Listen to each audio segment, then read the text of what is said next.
Hey, I'm Myers, and want to talk to you about a few things with the label and some other stuff going on.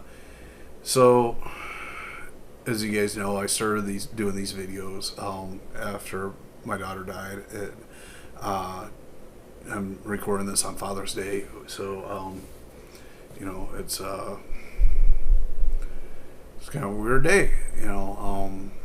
So, anyways. Label stuff. I've really thrown myself into my label since Ashley died. I love working with bands. I love putting out records, and like I kind of see my role in running a record label as kind of like being a little league coach. I'm taking these bands and like what do they need to be their best, and and so super excited about some of the stuff we got coming. We're doing a split with the Poison Boys and Thunder Roads. Poison Boys out of Chicago and Thunder Roads from Japan. Excited about that. Talking to F, the Florida band F. They are they've been around since '82, and how they flew under my radar for so long is beyond me. They're very tongue-in-cheek and humorous, and they're really on par with Wrong Beach, who we got a Wrong Beach record at the pressing plant right now. And so like Wrong Beach. This is my buddy AJ from DOS Clown and Rick Agnew. Rick is my hero. Rick is just an insanely talented guitar player and a great painter. I've got right there, you can't see it, but one of Rick Agnew's paintings. I think he called that one Sonic Worms. But anyways, Rick's a funny motherfucker. I mean, every time I've hung out with Rick, I absolutely adore the guy. He's just fucking humorous.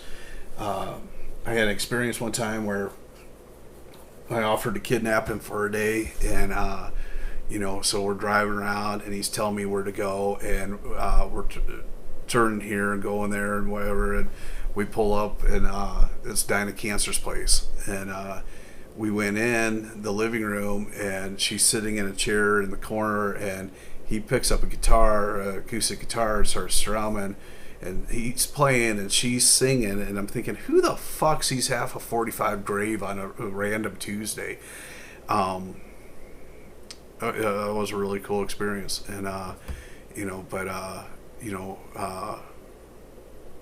Rick is, like I said, he's a friend of mine. He's very talented, and I'm super excited about doing the Wrong Beach record with him and AJ and the rest of the guys in the band. AJ has been super supportive to me and my wife since losing our daughter.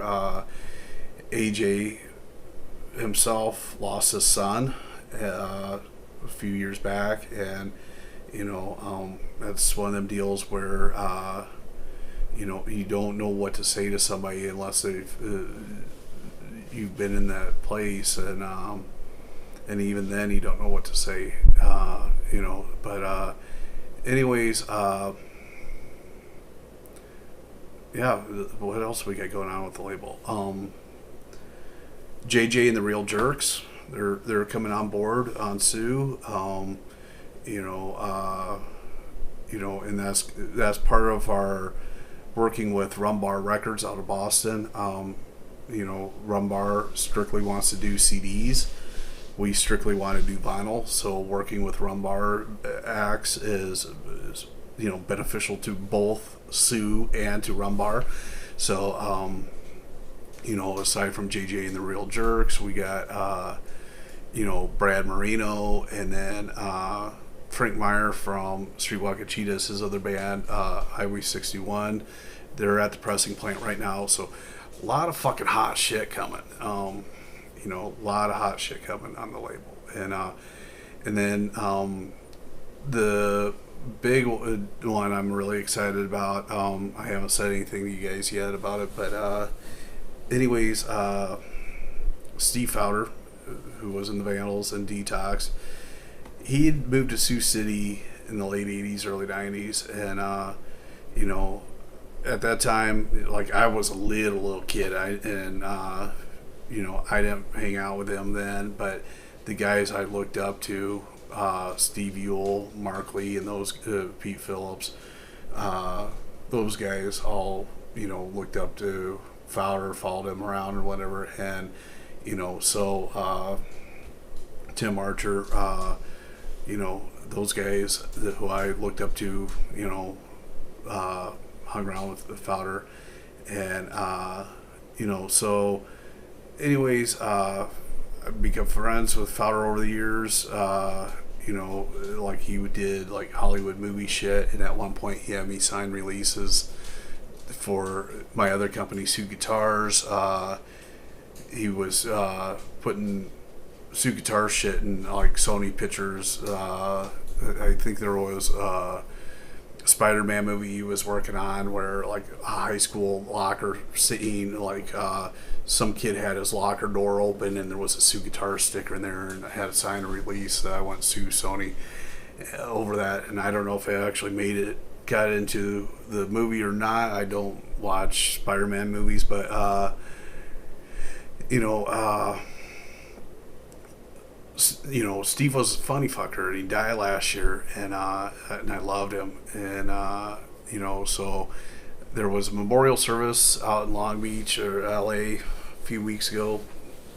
I don't know, 8 weeks ago, where my name came up. You know, I guess AJ from Das Clown and Wrong Beach was talking to Tony from Detox, and you know, said that, you know, they're doing a record with me, and, you know, whatever, and Tony had talked about wanting to do repressing of the Detox stuff that Flipside did, and then there was a 45 that I've never heard. I never knew they did a 45.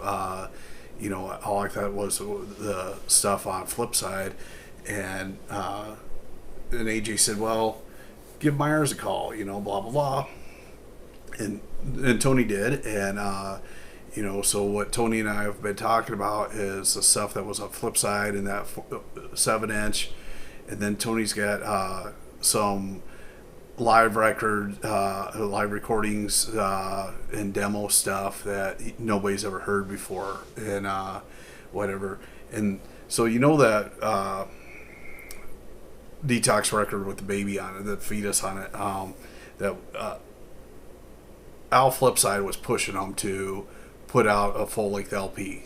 He wanted full-length, and they're like, well, we've got like 6 songs, we just want to put out an EP, and he's like, no, I want full-length. So the A side of that record just is garbage. It was just, you know, like bullshit to, you know, fill the record or satisfy Al Flipside or whatever. You know, I was talking to Tony, and I said, you know, like, I would prefer all killer, no filler. You know, like, it's my opinion. You know, I mean, technically you can put 22 minutes worth of music per side on a record, but I would much rather see somebody put 14 minutes of quality shit per side on a record than to feel obligated with, you know, filling it with, you know, 22 minutes of mediocre bullshit. And, you know, and that was kind of like where CDs went wrong, where, you know, because you had so much more room on a CD, you know, people felt obligated to, you know, here's 5 fucking mediocre songs that, you know, wouldn't be put on a fucking album because there wasn't room on the album, but you got room on a CD. So, you know, music just kind of got more mediocre in the CD era because you had room to put, you know, the less desirable cuts. And I firmly believe, I mean, as a guy who runs a record label, I firmly believe that the artists I work with, they fucking know their quality shit from their meh. And, you know, I mean, like, we've heard the arguments about, well, like Tina Turner didn't want to record What's Love Got to Do with It, which ended up being her biggest fucking song ever.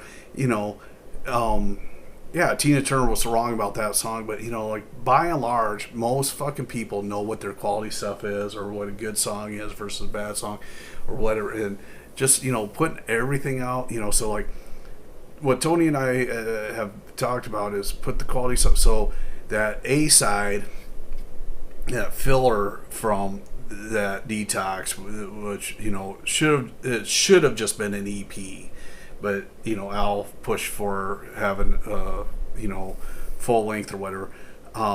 So what we're talking about doing is cutting that and mixing in some of the demos and the live, and in that 45, and doing a double album.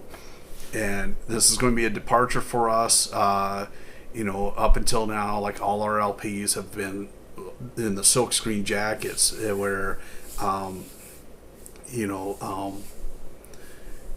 which is limiting, but Steve Fowler, Steve Human, as a lot of you people know him as, he was a graphic artist. He had the Human line of T-shirts, and so we're going to do like a full glossy gatefold album where like when you open up the gatefold, it's going to have some of Human's art in there, and whatever. And so I'm super excited about it because Fowler, or Human, whatever you want to call him, he was a friend of mine, funny motherfucker. And his daughter Ava, great little guitar player. But anyways, and I like Detox, man. If you go back those old fucking Flipside vinyl fanzine comps, from the 80s, like, and there's everybody on there. I mean, those are fucking great comps with all kinds of great bands on there. There's a live version of Circle Jerks doing Fortunate Son. Like Keith Morris says something at the beginning of it. We learned this one yesterday, and but like there's Dickies and White Cross and all kinds of great fucking bands on those comps. MIA, but Detox, like the songs were always stood out to me of great shit. So super excited about doing that Detox double album, but I'm also stoked about doing the Poison Boys and Thunder Road split. Stoked about working with JJ and the Real Jerks. We got some hot shit coming on the label, and I'm super stoked about anybody who wants to work with the label. I don't, like I said, I kind of feel like my job running the label is kind of like being a little league coach of, what do these guys need to, be their best, and, just, I mean, whether it's song selection or, talk about, cutting stuff to let your good stuff shine, like cutting something mediocre, or whatever we're talking about. I can't, and man, I'm 46 years old. Like a lot of guys my age are coaching little league teams, and my family situation a little bit different. My kids are older, and and then like my kids never were into little league or whatever. I got a grandson, Archer, who's into little league, but the rest of my my kids were into it or whatever, and so I never had the coaching little league experience, but I get to run a fucking punk rock record label, which is fucking cooler. So I don't know, I'm for the most part I'm living the life I want to live. I mean, I don't know. I'm having fun these days. I'm having fun talking to bands, and talk about meeting people, and going seeing stuff, and I've had some really great experiences in my life. So anyways, I'm just going to keep on trucking. And speaking of that, I don't know if any of you know my old man, but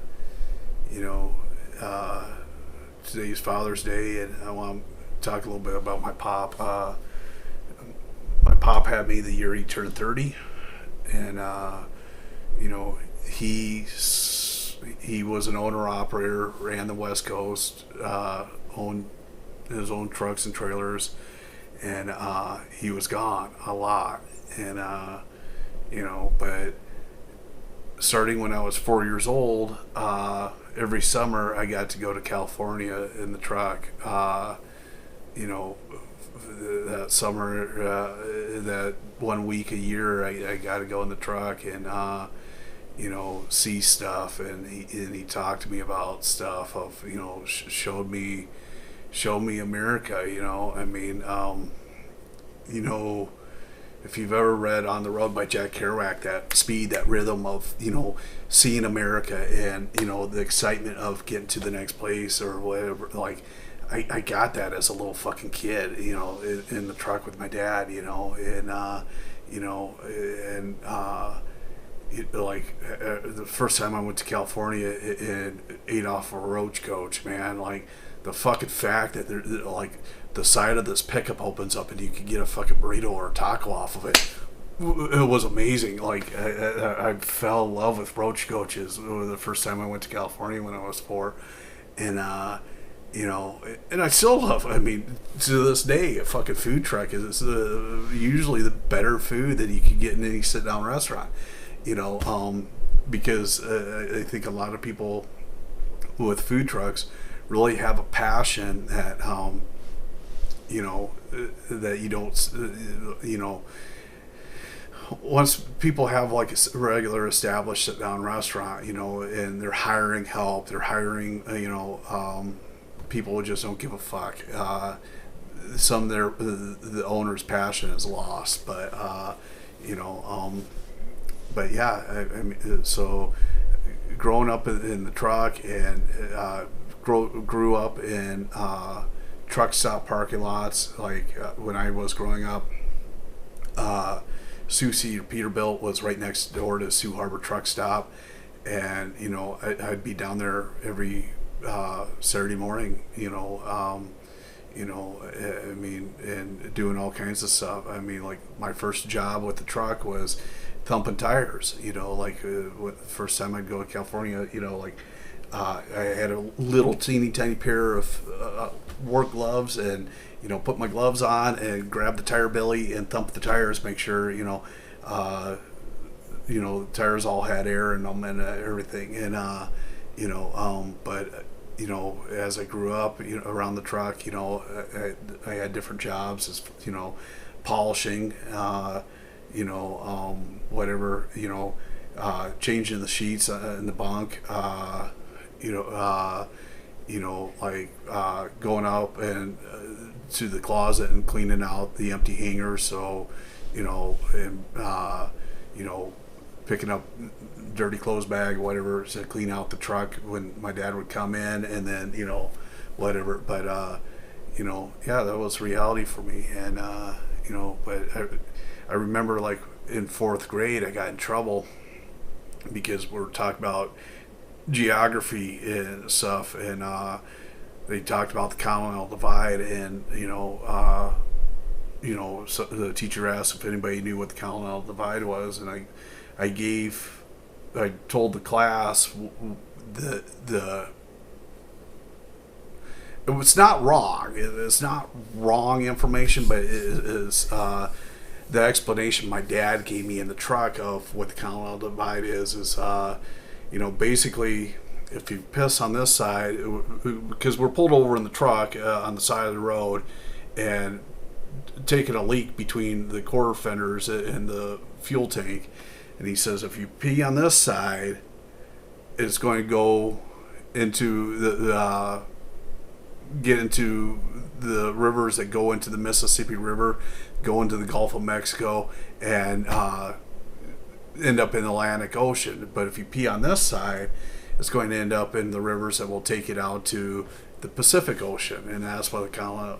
So it wasn't wrong information, but my explanation in third or fourth grade got me in trouble. And then also, in third or fourth grade, we're talking about the pioneers going west, the Oregon Trail shit or whatever, and the old man had me at the top of Donner Pass. And if you've ever been top of Donner, there's a monument up there. Shows how deep the snow was that winter that they were cannibals. And and there's also a restaurant called the Donner Family Restaurant, which we always joked about going in there for finger sandwiches. But we're talking about in like fourth grade, social studies class, talking about the settlers going west, and I told about the cannibals of Donner Party. And some girls' parents called the school complaining that their daughter had nightmares because I talked about the Donner Party in social studies class or whatever.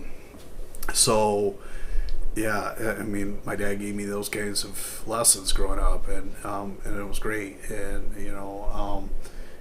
had a blast growing up in the truck and seeing things and understanding how the world works. And it really is a big fucking world. As big as it is, how things are done different places, different customs or whatever. I got to see that stuff growing up, So I think a lot of people like me from the Midwest, white people from the Midwest, are very isolated, and because they only know other white people from the Midwest. That's where a lot of the bigotry and backwardness comes from, that they don't understand that how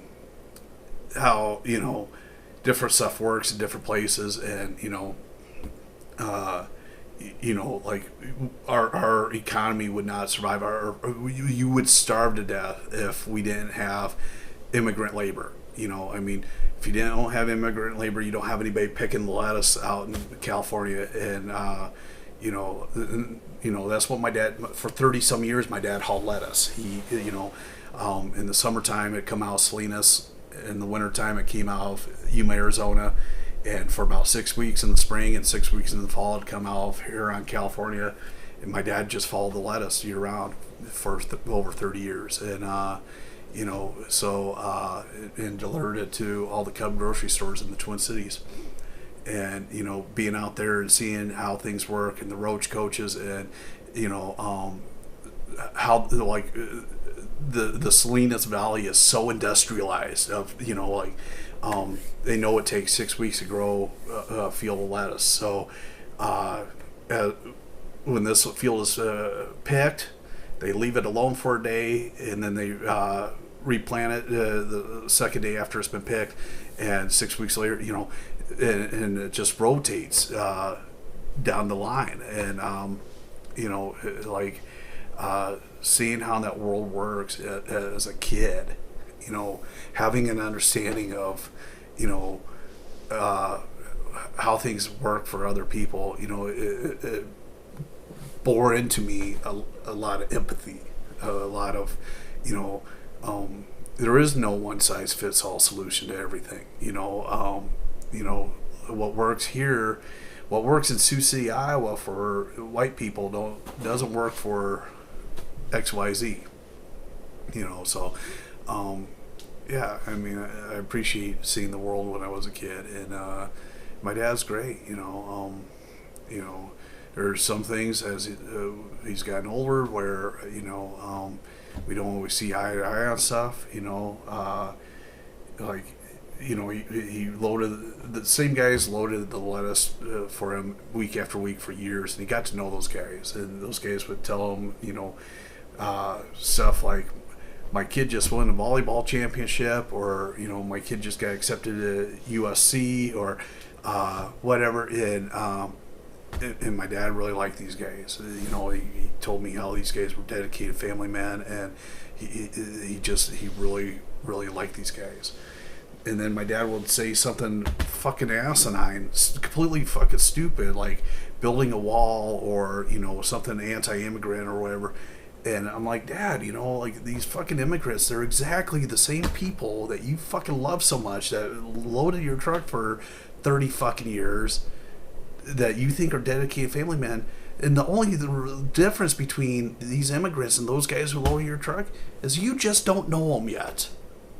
I guarantee they're the same, they're cut from the same fucking cloth, you know, because everybody wants the same thing. Everybody wants to just raise their fucking families and, you know, just be left alone and just, you know, that whole, you know, life, liberty, and pursue happiness fucking part, you know, like, you know, for me to pursue life, liberty, and happiness, it means running a fucking punk rock record label, collecting art, you know, buying a new painting, you know, getting a new Pendleton shirt, or you know, a new pair of Keds or PF flyers, or whatever. That's, you know, that's how I pursue my life, liberty, and happiness. And it might not be the same as what you fucking are into, and that's fine. That's what makes us Americans, and that's what makes us free.